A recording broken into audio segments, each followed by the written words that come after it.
What's up, everybody? This is Trey Biddy with HawgSports.com, HawgSports.com. Wow, what a weekend we had in Razorback sports, and so much going on, especially without having an actual football game. And we're going to talk about all that recruiting stuff with Danny West, of course, the bowl matchup with Penn State and the Outback, and we got a few other things to talk about as well. All that and more on Hog Sports Live.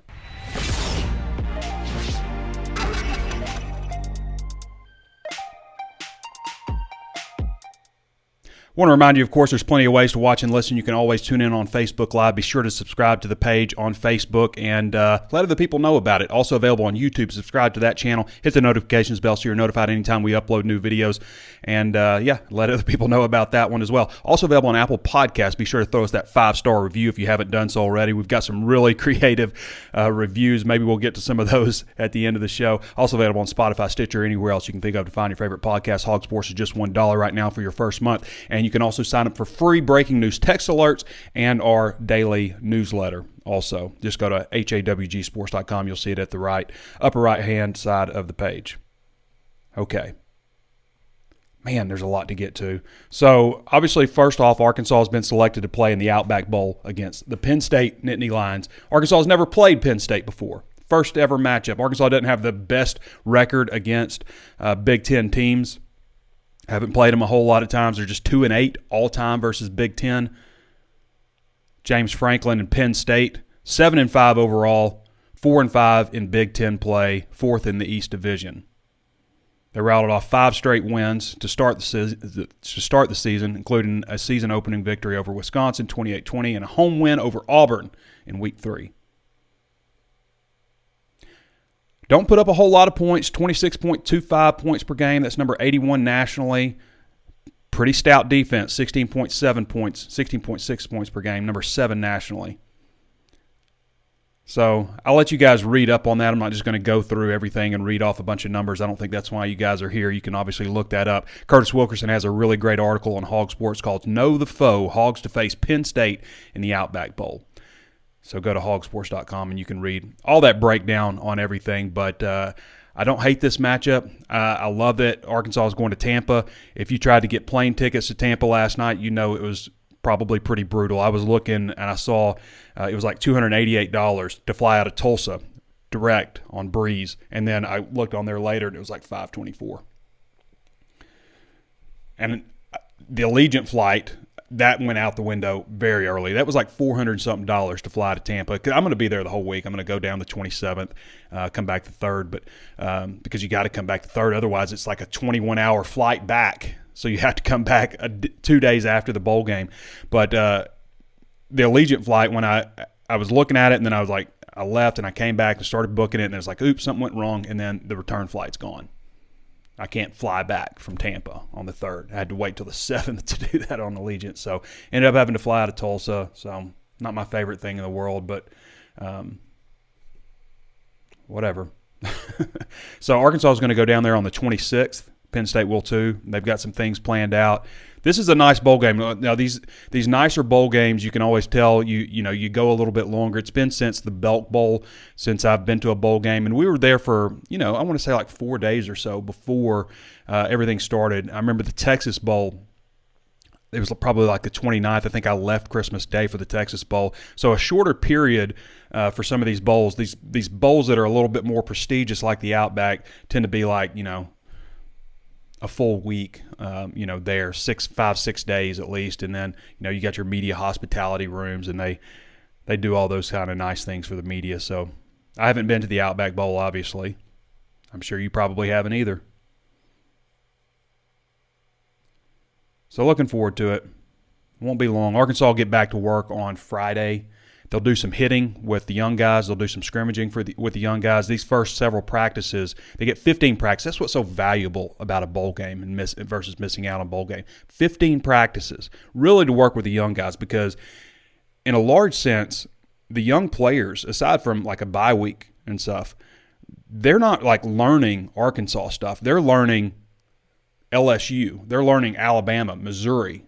They're learning how to be those teams for scout team work. So they don't get a whole lot of opportunities to learn like all the fundamentals, like all the things that you would normally be learning while you're on the scout team. You have a different job. So this is a great opportunity for them to really start preparing for next year and get some looks for next year for some of these young guys who might start factoring in. And you're not really going to start on preparation for Penn State until probably like the 20th, I think Sam Pittman said, because you don't want to over-prepare. You don't want to do too much. People always say there's too much you can do. You over-prepare teams, you start getting mundane and boring. So they'll push that off a little bit, probably to about the 20th before they start really focusing in on Penn State. And that's just the way you do it.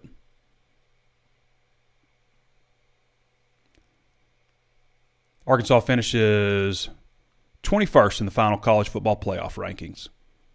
Good finish.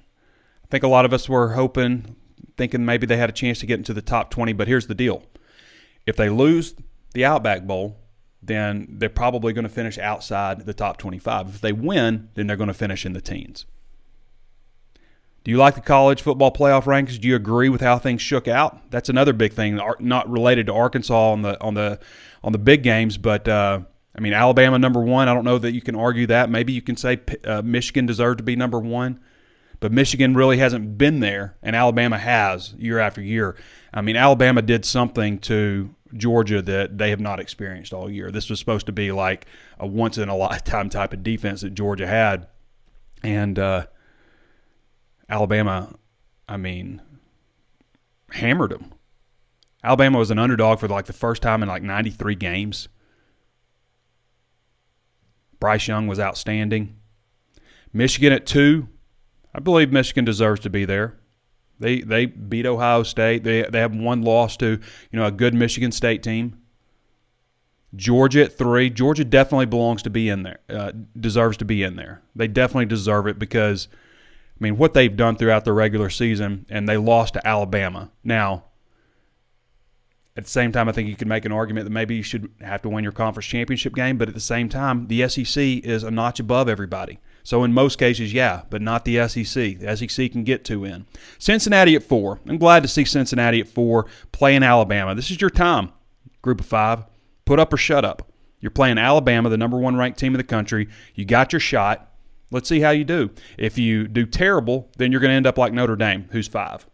Notre Dame missed out. And the reason Notre Dame at 11-1, who would have ever imagined an 11-1 Notre Dame team, even without a head coach returning? They promoted from within and all that stuff. But even without that, Notre Dame is always in the college football playoff if they're 11-1. They're always going to be. They didn't really deserve to be last year, but you know why they're not in this year? Because they lose in these games by like 28 points a game. They get hammered year after year, so they've developed a reputation. So Cincinnati gets one shot for the Group of 5 to develop a reputation that they deserve to be in these types of games. One shot, representing everybody, representing the UCFs of the past, everybody. And Cincinnati's been knocking at the door for some time. So Arkansas, by the way, plays Cincinnati first game next year for a three-peat of the toughest schedule in college football. And, as we look at these, okay, you can make the case for Notre Dame, but again, Notre Dame's wet the bed so many times in the college football playoffs and these types of games that it's hard to say that they, should be in.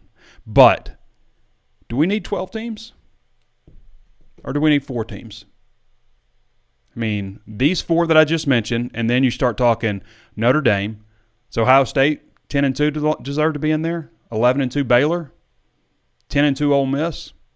11-2 Oklahoma State. 10-2 Michigan State. 10-3 Utah. 10-2 Pitt. BYU's 13th, by the way, which Arkansas plays next year at their place. Cincinnati and BYU, 2 of the non-conference games. Just let that sink in a little bit. So, I think they got it right with the 4 teams, even though I don't totally agree with Cincinnati. But, given the circumstance, I want to see them in there. Let's see how they do. Let's see how they do against Alabama, how they represent. Can they win the national championship? Wow. I love this matchup in the Outback Bowl. I think some people were holding out for Citrus. There was some talk about Gator Bowl, but Penn State, Outback Bowl, Tampa. 8-4 season, that's a good spot for Arkansas, I think.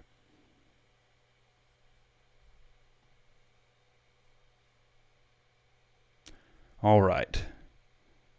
So Sam Pittman was on yesterday. We had a Zoom with him. Talks a little bit about bowl prep, some injury updates. Good news, Dominic Johnson's fine. Malik Chavis is fine. I believe Malik Chavis had a concussion. That's why he missed the last game. But he's fine, and I kind of went over a little bit about the plan. You know, they won't practice until Friday. That'll be like a Tuesday type of practice. Friday, Saturday is when they'll pick back up. Stuff's going on so much in recruiting right now, and we'll get to Danny West here in just a little bit. But recruiting is, I mean, it's important, and there's some big news, obviously. I mean, Jaden Hazelwood. I don't want to just jump into it, but Jaden Hazelwood committed and all that stuff. We're going to get to all that, and we're going to get to Stanley and Bouquet. We'll get the protect. It's an MB. It's one of those MB last names, but LaTerrence Welch. I mean, there's Gentry Williams. We'll get to all of it. I don't want to get ahead of myself because we're on this topic right now.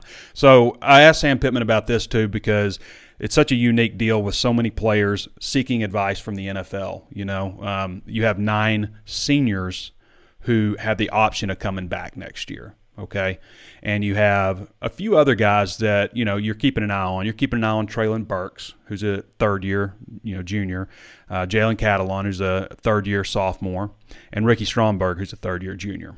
Okay, those are 3 guys that are underclassmen that would have an opportunity to get drafted. So where do things stand right there? There are some people that talk like Traylon Burks could potentially come back if he doesn't like being bottom of the first round, second round type of situation. You know, I think that Traylon Burks would probably go to the combine and remove any doubt. I think that's probably what happened. Whether you have him I see him mostly in the second half of the first round right now. I think he would remove any doubt. Jalen Catalon, I've heard more and more talk that he might be coming back. Catalon had a fantastic freshman season, but got injured last year, a couple injuries. And, as his stock dropped a little bit. Let's see what he does maybe with a full healthy season. But Catalon's just a redshirt sophomore, so it's not like he's, played a whole lot of football for Arkansas, even though he's been here for 3 years. And then Stromberg, who started for 3 years for him. So those are all guys to definitely keep an eye on. And then you've got, Bumper Pool, John Ridgway, Monteric Brown. Those are probably the seniors that could come back that have a chance to get drafted. You look at Bumper, he's top 10 nationally in tackles, 120 tackles. Ridgway, his statistics aren't really measurable statistically, if that makes sense. His numbers are more like double teams he's taken on, keeping those linebackers clean, all that stuff. But 6'6", 320, can move the way he can. And then Monteric Brown just tied for second nationally in interceptions. Had a great season. And then there's also Joe Fouché. Kendall Catalon is another interesting thing to watch because there was 29 guys who are moving on. 29 guys who are moving on or are seniors. Okay, I should say that. 29 guys who were represented against Missouri on senior day. And Kendall Catalon wasn't one of them. Okay? It's not like he's played a lot of football for him, but he is the brother of Jalen Catalon. So that's something interesting to watch. Do they want one more year together? Because this is a year where the 85 counts. Okay? You don't get to have a surplus up past the 85 depending on seniors who come back. It's capped at 85, so it's not like everybody come on back. You have to be like so. And Kendall Catalon obviously contributes in several ways to the team, but on game days, not as much. So that's something to watch. Same with Dalton Wagner also didn't walk on or stand. They didn't really walk, but stand on senior day, get recognized, I should say. But Dalton Wagner didn't, and we know he's coming back. All right, so that also leaves Joe Fouché, Traylon Smith. That's an interesting one. Shane Clennon, who I believe is moving on. Jordan Silver. I've also heard Jordan Silver is moving on. The thing with Jordan Silver, he's a scholarship deep snapper, and Arkansas is also bringing in a scholarship deep snapper in Eli Stein. So you're going to have 2 scholarship deep snappers on the roster. That's something to figure out. So where things stand there. Interesting things to follow. I mean, it was a pretty fun weekend for not having an actual game. All right, we're going to get to Danny because Danny's going to – I know all y'all been wanting to talk about Jaden Hazelwood, and all the recruits who came in. Danny's feeling a little bit under the weather, so we'll see how he sounds. If he sounds terrible, I'm going to cut him off. Hey, Trey. Oh, you sound okay, Danny. I was telling everybody, if you sound terrible, I'm just going to cut you. Yeah. Feeling a little under the weather. We'll power through it. Yeah, I hope you're doing okay, man. And I know that's rough to deal with around the house when it's going around, especially with so much going on this weekend. I mean, what a wild weekend with Arkansas's bowl game destination announced, with recruiting visitors coming in. I mean, I wanted to start, obviously, with Jaden Hazelwood. For those of you who aren't familiar with Jaden Hazelwood, played at Oklahoma last year. Had 39 catches, 399 yards, 6 touchdowns. Obviously, they had a lot of quarterback issues at Oklahoma. Was injured most of his sophomore year. Had a good freshman year. He's the former number 1 ranked player in the entire country. Excuse me, number 1 wide receiver in the entire country. Number 4 player overall in the entire country. Number 1 in Georgia. Number 133 all-time highest ranked recruit. Former player under Jimmy Smith, who is now Arkansas's running back coach. There's obviously the connection there. But, wow, what a big this is the biggest transfer get for Arkansas since Ryan Mallett. I agree. I totally agree. I think from a perception standpoint alone, it tells a lot of people around college football that, this is not just a flash in the pan over here. What they've built and what they're trying to keep building. People are taking them serious now, and I think you have to give a lot of credit to Traylon Burks and the year he's had. I'm not sure the wide receiver spot at Arkansas is as attractive without Traylon Burks doing what he did this year. So yeah. I think there's a lot to that, but can't really say we're too surprised, can we? I mean, it happened really quickly last week. As soon as he hit the portal, I was like everybody else, man. I said, hey, that kid's going out west. Him and Rattler probably going somewhere together. It wouldn't shock me if they go to USC together, right? Right. And then I had one person in particular, and I'll reveal all of this when we pull back the curtain on the post-National Signing Day chat next Wednesday, the 15th. But I had one person in particular tell me, hey, this thing's about to happen for Arkansas, so you need to get on it.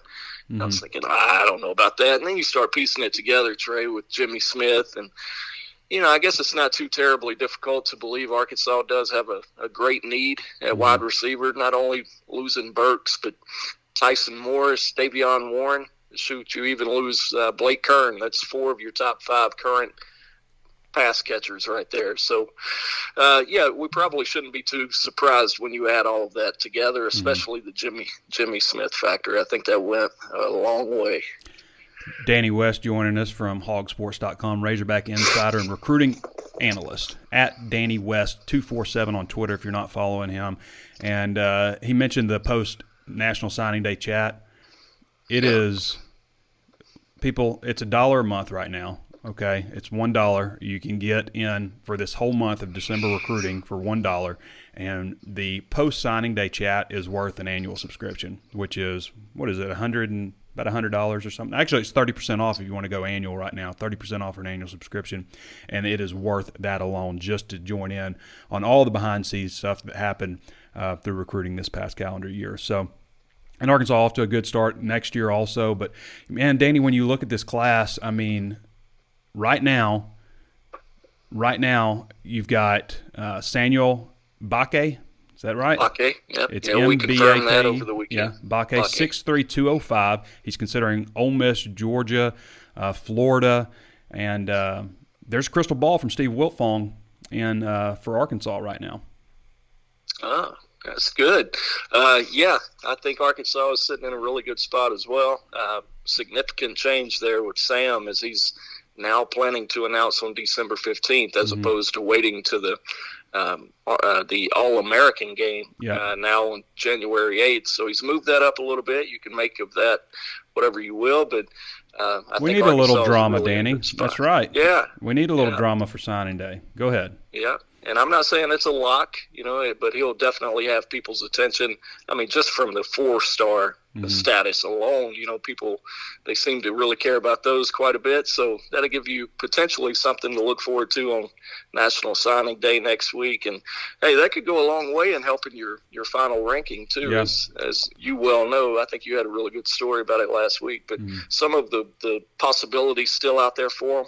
Right now, when you think about Bakke and LaTerrence Welch, a current LSU 4-star commitment out of Louisiana, who was up here this weekend. He's going to make a final decision next Wednesday, so should be interesting to watch that one too. Danny, you like when a guy is committed to a school and then he has an announcement that on a final decision, Yeah. I don't know if that sounds good for LSU. But, I can't call it. I really can't, because the history of it. The history, the statistics of pulling a guy out of Louisiana that LSU wants, not great. Not great for not only Arkansas, but much of anybody. I mean, it takes like an Alabama, Florida has gone in there a few times, but few and far between. So I'm not going to sit here and tell you it's a lot, but I do think there's a much better chance coming out of this visit over the weekend than I would have ever given it last week going into the visit. So LaTerrence Welch could be one to keep an eye on. So just backtrack a little bit on Samuel Bakke. He is the number 294 ranked overall prospect in the entire country, number 46 wide receiver, 4-star prospect, number 27 in the state of Georgia. If you added him to the class calculator, which is one of my favorite features because you can just sit there and experiment, because 24/7 Sports uses the composite ranking. They use a bell curve, so it makes the highest ranked recruits more valuable than the lowest ranked recruits, which is how it should be. And if you add him in there, it bumps some other guys down, but it doesn't move Arkansas up in the rankings. They're 18th, so it doesn't move in the rankings. But if you add LaTerrence Welch, if you add him to the mix, and LaTerrence Welch is, let me bring him up real quick, number 113th ranked player in the entire country, number 16 cornerback, number 9 in Louisiana.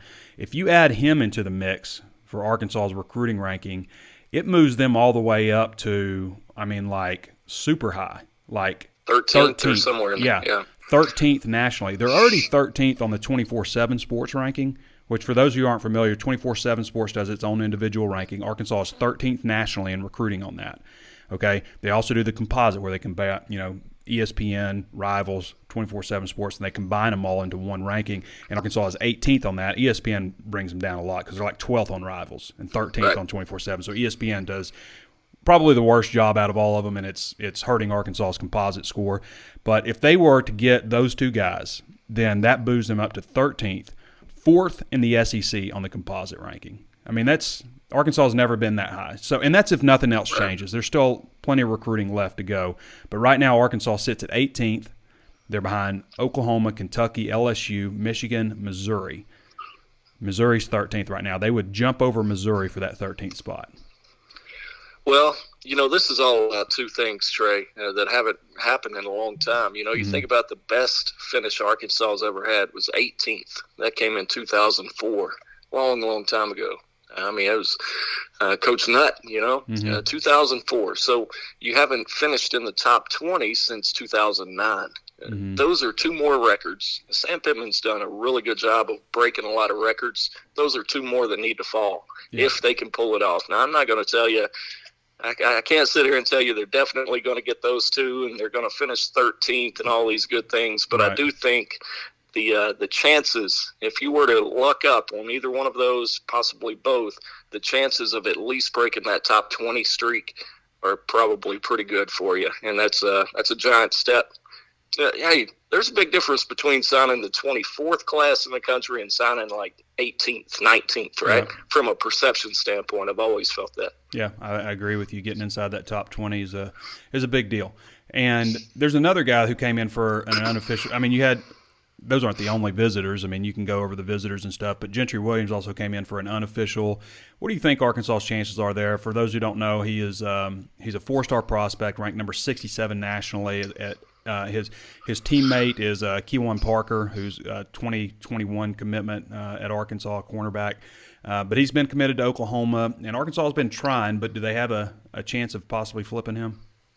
I think this time of year we pride ourselves on being honest with the people that pay us to do so, right? Right. I'm gonna be honest with you here, Trey. I don't see it happening, buddy. I mean, he's been committed to OU for a few months now. He did make the time with his family to come over here on Saturday and sit with the staff for a little bit, and that's a positive sign. But I think for an Oklahoma kid, especially when one day later they bring in a guy like Venables to be the head coach, and still a lot of moving parts as far as coordinators out there, I think if I had to pick right now, I bet he ends up, just talking with people on that side of it, I would bet he ends up sticking with the Sooners, just to be honest. Yeah, based on what you've been writing, that sounds about right. So, yeah. Again, everybody who's not following Danny, you can follow him at DannyWest247. He's a great follow, especially this time of year for recruiting information, and provides so much more stuff with his insider information for the Razorbacks. So, Danny, there were some other visitors, right, this weekend? But we don't want to skip over those guys. Let's mention them. Marion Harris, obviously four-star offensive lineman out of Joe T. Robinson. He came up on Saturday. I think he ended up leaving out yesterday despite the late arrival. But James Joyner, obviously, he was on campus. He's going to take every chance he can get to help Arkansas recruit. And he actually told me yesterday morning, he said, "Hey, Arkansas is about to get some early Christmas presents here," or something to that effect. I said, "All right, I'm going to hold you to that, James." And he followed up with me after the Hazelwood commitment. He said, "I told you." I said, "All right, James, you called it, man." So shout out to James. Both of those guys had a really good visit, as expected. Arkansas staff, obviously, as soon as they wrapped up yesterday with all the bowl stuff going on, still had to get out on the road. I would say it was a really good visit weekend for Sam Carter in particular. But as soon as those guys get out of here, he hits the road, and I think he was flying to Memphis. But can't be sure there. But I know he got back out on the road. Coach Pittman went and made the long trip across town to check out Isaiah Satania. And then I think last night they were in Texas. Coach Scherer, Coach Odom, and Coach Pitt went to see Jordan Crook at the Duncanville linebacker commitment. So going to be much of the same throughout this week. Going to be doing a lot of in-home visits. Wrap it up towards the end of the week. You got bowl practice starting, as I'm sure you've talked about. And then next week, it's almost here. Next Wednesday ought to be a good one. There any more visitors expected to come up? Isaiah still has to do his official. I would imagine they'll probably do some PWOs, preferred walk-ons, at some point soon. I think you get 56 officials that you can use. Yeah. I mean, so why not use some of those? If you've got a few walk-ons out there that you feel strongly about, go ahead and roll the red carpet out for them. And I would imagine they're going to use some of those. But, I think that's pretty much winding down unless there's a surprise or two later in the week, which is always possible with Sam Pittman. I never put anything past him, so could be another busy one. Who knows? And we want to mention this also because it's been a little bit since we've done the show, but Patrick Kudus, 6'6", 303, offensive lineman from Christian Brothers in Memphis, was recently bumped up to a 4-star on 24/7 Sports, number 216 ranked player nationally, and also one other, Manny Powell, linebacker out of Fayetteville, transfer out of the state of Ohio.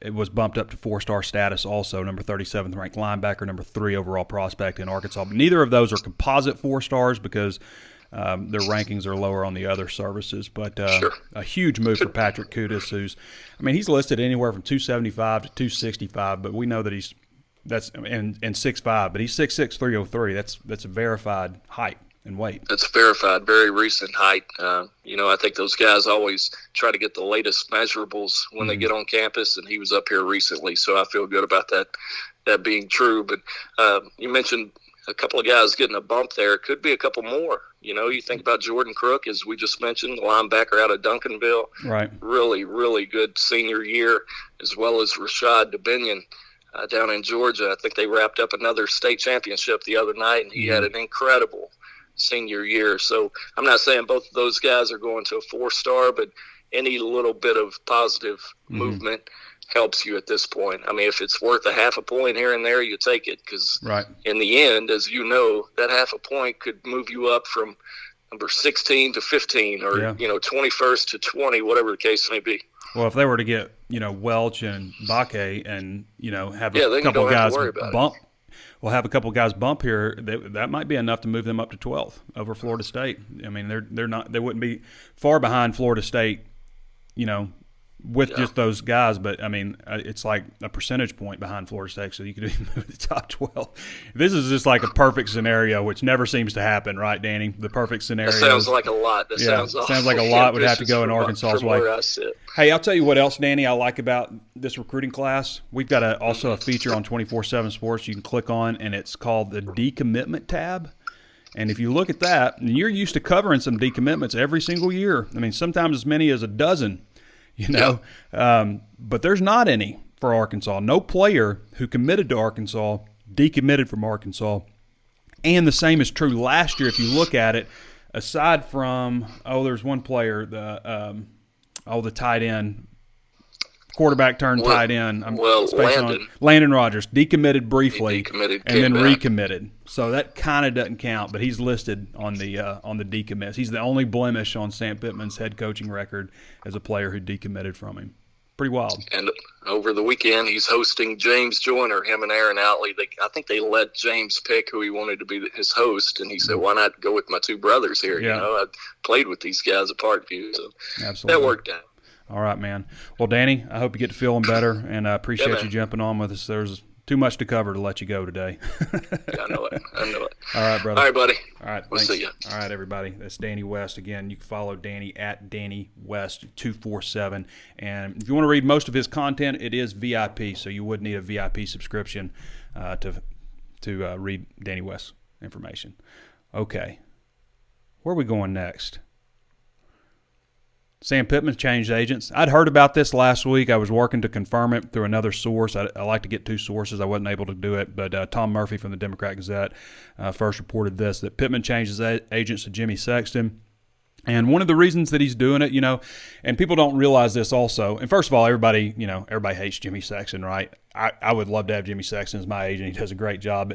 But, he's probably hurt Arkansas a few times here and there. But, I think it's important, and Sam Pittman made a good point that, you hire representatives like that so, they can take care of that business side of things and you can keep relationships, a certain way. And that's, like Kyle Parkinson does a great job in media relations. So I don't mean Kyle Parkinson, but in a lot of cases, your, sports information director, is kind of pushy and, this is how it is. And I've dealt with sports information directors who are like that before, like with Bobby Petrino, the sports information director, during that time were just overbearing and hard to deal with, made everything difficult, like on purpose. But Bobby Petrino was an angel. Like people ask me how my interaction with Bobby Petrino was. He was always nice to me. He was always accommodating. He walked through the door right on time. I love that. He was punctual. But his sports information directors were different. And that's maybe so Bobby Petrino didn't have to be like that. Same way with agents. Your agent takes care of all that kind of stuff. And, there's certain things that I'm sure that Pittman wants to make sure that he gets his I's and T's and all that kind of stuff done properly. And, it comes down to, his assistant coaches, the structure of his salary, how it's, how his contract is laid out and stuff. And, this is his second biggest contract that he'll ever sign. His first obviously getting the head coaching job at Arkansas, but this is his opportunity to get paid. And people always, talk about, so-and-so needs a raise or why are we giving him a raise? And again, 2 years in, if you're not keeping the coach, then you fire him. If you are keeping him, then he gets a raise and extension. That's just how it is. It's not like whether or not they deserve a raise or not, but if you're keeping him, they get an extension and a raise. And Pittman definitely deserves that. He came in for pretty bottom barrel money. If you want to break it down and you look at like where things stand, he is like 10th or something. Him and Shane Beamer, are, let's see, okay, he's 12th. He's 54th nationally at the University of Arkansas. Okay, so this is last year, $2,925. Compare that to Nick Saban, who's at $9,500. Ed Orgeron at $9,000. $9,500,000. He's not making $9,500. $9,500,000. Let's just say this: $9.5 million. Ed Orgeron's at was. Dan Mullen is at 7.6. Was Jimbo Fisher 7.5. Kirby Smart 7.1. Stoops at Kentucky, 5.2. Brian Harsin at 5. This is about the area where you start thinking maybe Sam Pittman. Mike Leach at 5. Lane Kiffin at 4.8. Josh Heupel at Tennessee at 4. Eli Drinkwitz at 4. Pittman at 2.9. Shane Beamer at 2.75. And Clark Lee at Vanderbilt unreported because they're private. So you're kind of thinking, okay, there's a group down here. Shane Beamer, Sam Pittman weren't head coaches before, so you can understand, an entry level $3 million type of $3 million type of salary.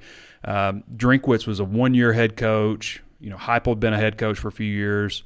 Obviously, Kiffin has a background. Leach, so there's some like that, but kind of think, 4.5, 5, something like that seems like fair market value for Sam Pittman, and he's not going to break the bank at Arkansas, but he's going to get what he deserves, and he deserves to get that. I mean, what he's done at Arkansas. When you look at not just the wins and losses on the field, which is 8 wins, that's good.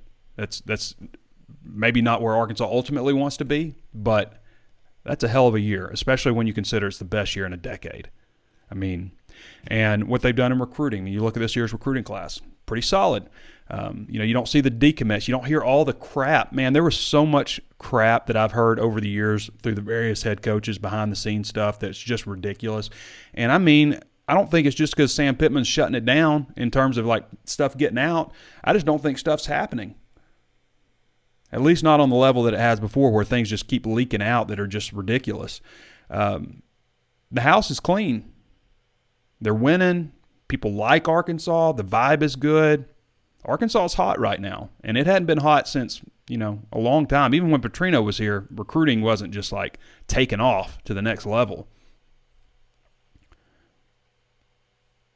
All right. Put in my Heisman vote a few minutes ago, right before I put the show on. I've been laboring over it. I mean, there's some. I get 3. I can't tell you who I voted for, but I'm interested if you want to leave in the comments who you think your top 3 would be in order, and don't say Traylon Burks, Darren McFadden, and Ryan Mallett, but let's hear your top 3. I can reveal mine after the award is announced, but I did just put my vote in. I like to wait till the last minute. That's how most media people are. You give a media person a deadline, and they're going to run all the way up to that deadline. They're not putting their article in early. So the deadline was at, I think, 4:00 Central Time today. Oh, this is interesting. Kevin Kelly has left Presbyterian. Always liked Kevin Kelly, former Pulaski Academy coach. Many state championships there. Kind of an interesting exit, though. I mean, he's there for a year. He mentions that they were number 1 in the country in passing offense, number 3 in the country in total offense at a school without scholarships. And this was pointed out by some national writer. It was like, nobody in that conference offers scholarships. They did lose 7 games in a row. I mean, I would have liked to have seen what Kevin Kelly would have done with a little bit of more continuity, building it up, still doing the no punt stuff. How does that work out ultimately? This season it went 2-7 or something. So it wasn't a great season, but he's already stepped down there. So I don't know where he's going to pursue other football interests. I wonder where he's going to go, what he's going to do. But I root for Kevin Kelly. This was kind of an interesting exit. It's it's a little bit of a spin there on how that thing actually played out. All right, we're going to get to your questions now, but this was pointed out to one of my favorite posters, Army of Nabunga. I don't even know how to say it, but that's his username. But finally, a fusion reaction has generated more energy than absorbed by the fuel. This could be next level stuff. According to the team's measurements, the fuel capsule absorbed over 5 times less energy than it generated in the fusion process. This could be next level energy for you science geeks out there. And also something I've been following. I don't know why I'm mentioning this, but it's just interesting to me. It's just, where my interest goes. I like space and all that stuff. But the James Webb Space Telescope, nobody's talking about the James Webb Space Telescope. A couple of weeks from launch, they've been working on this thing really since the Hubble. Since after they figured out they needed a new, bigger infrared telescope. But this thing's going 1 million miles away from Earth and is going to, look into the deep recesses. It's basically like a time machine. If you were looking at Earth through a super powerful telescope, 65 million light years away and you're looking at Earth, you're going to see like evidence of dinosaurs. Like if you could see that close, which you're not going to, but like that's because it takes light, that long to travel. Like light from the sun is 8 minutes. Anyway, I'm going off, but I love this kind of stuff. And this is like the biggest thing that's happened in 25 years or so in terms of space exploration. So pretty cool deal. Nobody's really talking about the James Webb Space Telescope, but Google it. It's interesting. I love that kind of stuff. I'm going to get to your questions quickly here. We're only taking good questions today.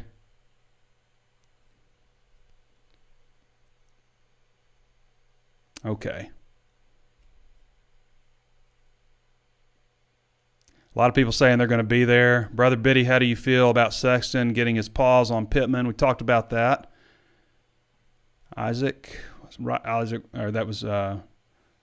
Rocky. Isaac Riley says, wish I could go to the game with Big Suey. Great content as always. I'm looking forward to it. I've looked at the stadium. I'm a stadium geek also. I love looking at the layouts of stadiums and finding out a little bit about the history of them, and always check out where the press box is because I'll be sitting there. And it looks like it's maybe a bit of an angle, which is I'm fine with. I'm fine with an angle. I'm not a big fan of sitting high and in the end zone. I'm not a big fan of that angle, especially when you're not where you can't see a big screen. But this looks like it's a pretty good angle. It's 65,000 seats or something like that, which is a good sized stadium. People look at NFL stadiums and say, so here's the deal with NFL stadiums. They do all chair backs. There's a lot of club seating, obviously, pretty much all. A lot of suites and stuff like that. An NFL stadium that is 75,000 seats is about the same size as a college stadium that's about 105,000 seats. Like I remember going to, the Belk Bowl, where Carolina Panthers play. That stadium's as big as Bryant-Denny. I've been to MT and whatever Bank Stadium or whatever in Baltimore where the Ravens play is probably 75,000. It's as big as they're huge. It's just the chairs take up a lot more spaces. So there's some talk about Miami. I saw a lot of people are like, Miami's talking about building a 50,000 seat stadium on campus.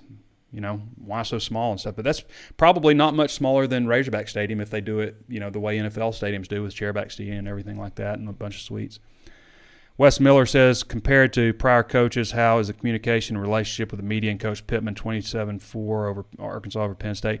It's good. I mean, nothing's going to touch like Houston Nutt. I mean, everything like year after year, every coach that we've, had, there's been probably less media access. We used to talk to Houston Nutt every day after practice and used to just pick our own individual interviews with players. And now it's just different now. I mean, it's just the way things are. So it's less than it was with – I don't want to say it's less than Chad Morris because it's the same, but Pittman is actually more open than Chad. So, you couldn't get anything out of Chad Morris. It was stupid. It was absolutely ridiculous how he handled the media. But I'm not going there. But, those two guys, less access than with Brett Bielema. Brett Bielema, less access than with Bobby Petrino, and Bobby Petrino way less access than Houston Nutt. Though Houston Nutt, towards the end of his tenure, he started being more like closing practices and things like that. So I'm fine with the way it is. I mean, that's just the way college football is, and they do their best to make sure that we get what we need from an access standpoint, answering questions and stuff. And then Pittman's great when we do have him because he answers questions. Now, he's not always going to be forthcoming about injuries and stuff, but he answers questions, I mean, and I love that about him. I like going to interview and talk to Sam Pittman. Dustin Hooven says, I don't have a problem with Cincinnati over Notre Dame because head-to-head matchup. Yep, absolutely right. Head. They beat them at their place, but do they really need their conference championship on their home field? And that is a great also, yeah, that's a good point too. But, Dustin, that's a great point also when we're talking about do you need 12 teams in the playoff? Because Cincinnati beat Notre Dame head-to-head, beat them head-to-head. 4 teams deserve to get into the playoffs this year. 4. And there are 4 spots. And that's how it is pretty much every time. Now, last year, Texas A&M I thought got screwed. But generally, I mean, I like 8 way more than I like 12. But at the same time, having said that, if Arkansas is ever going to get in, probably their best opportunity is if there's 12. Now, we've seen, obviously they moved all the way up to 8th this year in the AP. Josh Wilbank says we can beat them. I like Arkansas in this matchup. Just when I'm looking at the numbers, I haven't gone through. I watched more Big Ten football this year than I think I ever have. I don't know why it played out like that, but I watched a ton of Big Ten football. I think part of it, I'll tell you what part of it is, because I use YouTube TV, and they had the 4K option, but not everything's in 4K. It's not really worth it. I'm about to cancel it as soon as all this stuff's over. But Fox Big Noon Kickoff was in 4K, and I've got this big 100-inch projection screen television, and I would watch that kickoff a lot of times just because it's in 4K. It's a fantastic picture. And so I ended up watching a lot of Big Ten football this year.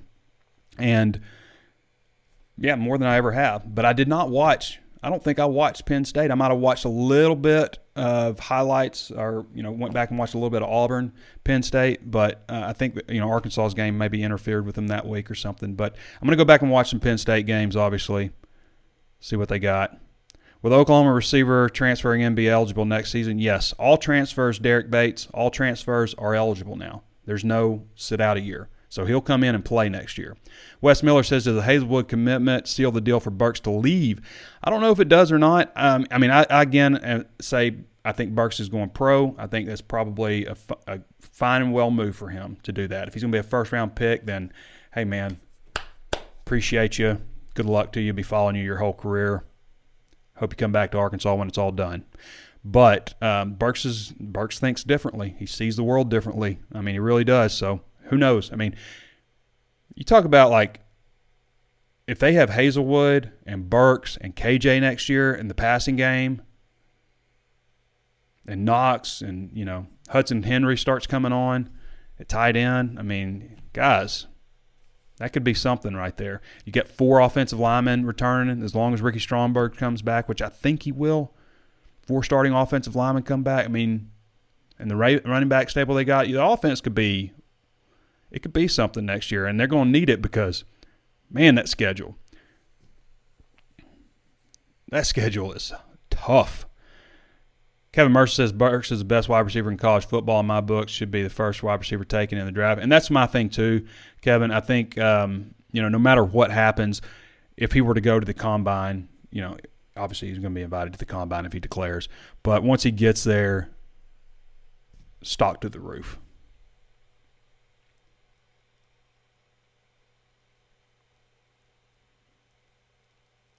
Joey Mark says, I'm glad we got an unranked team. I'd rather have a better chance to get 9 wins. I mean, to me, like for Penn State, this bowl is a little bit like, it wasn't such a great season. Maybe, I could see. Here's the deal, too. Like, people think they have a grasp on things, but all the time, teams just don't even show up. They're either going out or, somebody's missing curfew. You start hearing those kinds of things, then you can bet that you can bet that whoever the team is not focused on the bowl game. You start hearing about somebody getting suspended or not missing curfew, those kinds of things. That's not good signs. But it happens every year to several teams just don't even show up for the bowl game.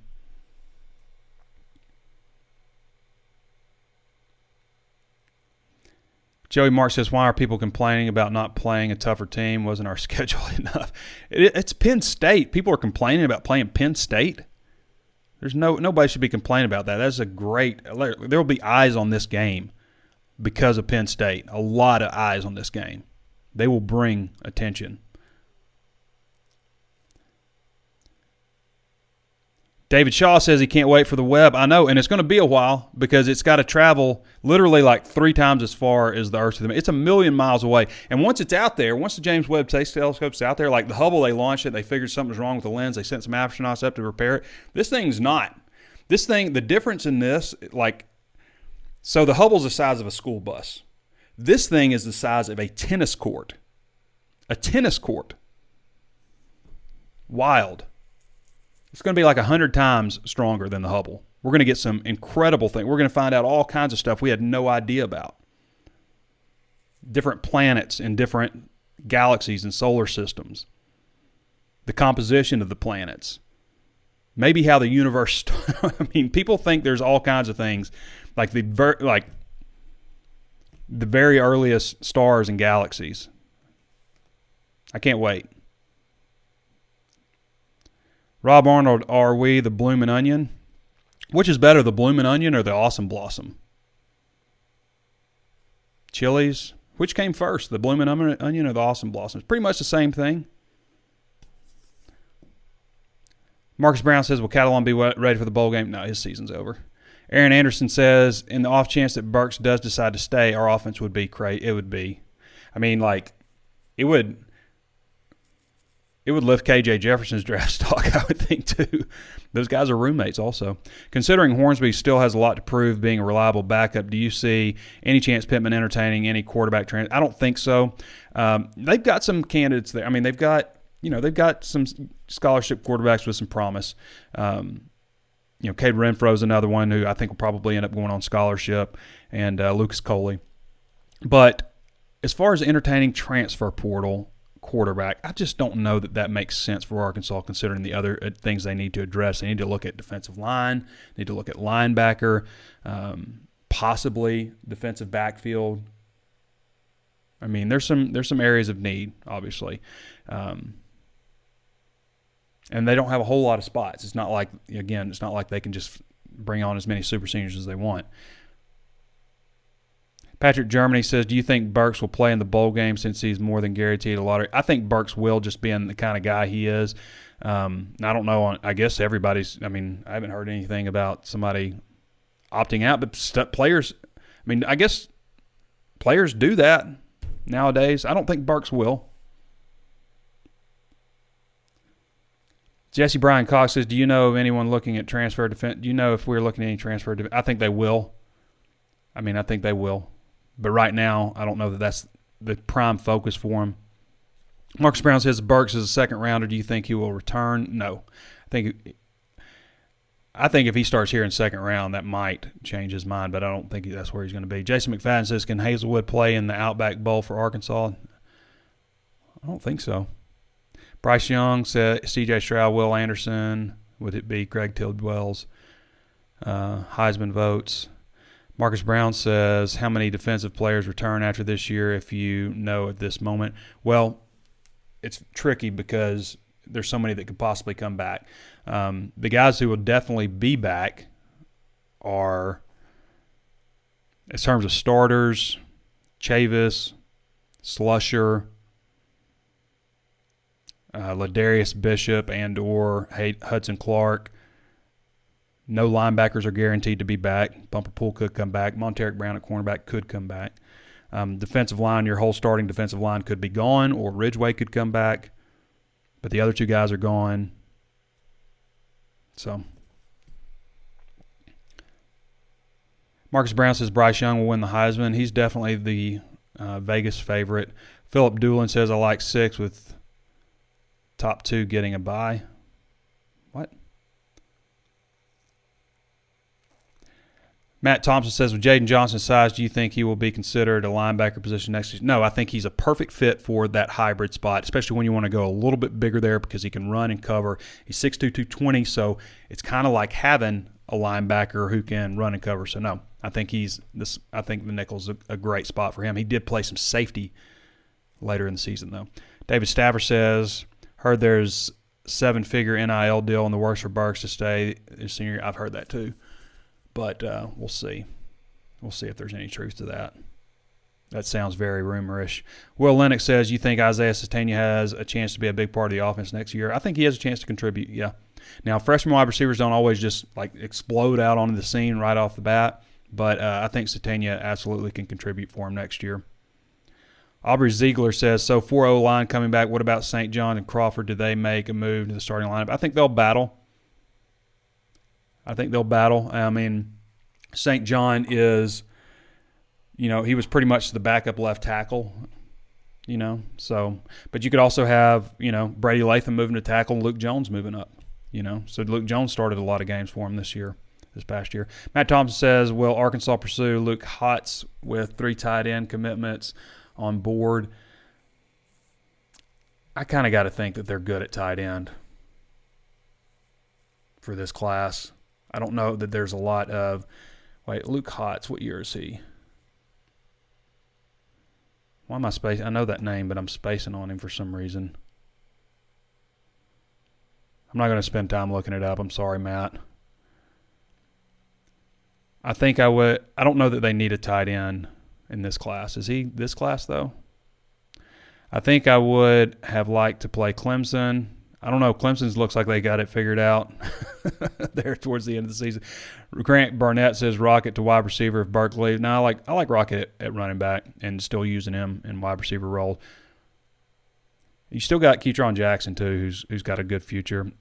Andrew Douglas Eford says up in the playoffs, make a bowl game relevant again. James Hill says, Trey, why are you talking about Space Telescope? Well, I have other interest. Because people aren't talking about it enough. It's a big deal. And I don't see anything anywhere that people are talking about this thing. Will Lennox says, you think Jalen Catalon, sometimes I talk about food, places to eat. Anybody from Tampa want to give me a list of places to check out? You think Jalen Catalon will come back? Heard this draft stock was falling. Talked about that. Bray Walker from Oklahoma transfer. That's the offensive lineman. I don't know if that's going to happen or not, to be honest. I mean, he's obviously a former 5-star recruit, so if he's interested, find a way. All right. What else we got? Luke is next year. Okay. Then sure. Possible. OU decommit number 1 tight end. Okay. All right, everybody. Thank you for joining me. I hope you enjoyed talking about the James Webb Space Telescope and fusion energy. There's so much to talk about, and I felt like we did a good job covering it with Danny West, and recruiting course never stops. It's a big couple weeks. National Signing Day, December 15th. Get in on that dollar deal for 1 month. It's a good time to sign up for that, or 30% off for the entire year. But thank you to Danny West for joining us, and thank you to all of you for your questions, and, of course, our subscribers, our free users, but especially our subscribers. Come see what we got behind the curtain for our VIP subscribers. See, I've gone 57 minutes straight here, and it starts getting to me because I don't have the breaks and stuff. These radio guys got it easy because they take a break. Anyway, I appreciate you guys for joining me, and we'll be back with you guys sometime soon. When's the next basketball game? Curtis Wilkerson will be with you guys midweek show for Hog Hoops Live after Arkansas's basketball game the following day. That's how every Hog Hoops Live show will go on. So be sure to tune in to Hog Hoops Live with Curtis Wilkerson. Same Facebook channel, different YouTube channel. So be sure to look up Hog Hoops Live on YouTube and subscribe to that channel. All right, everybody. Thanks for joining me. This has been Trey Biddy with HawgSports.com, and we'll catch you next time.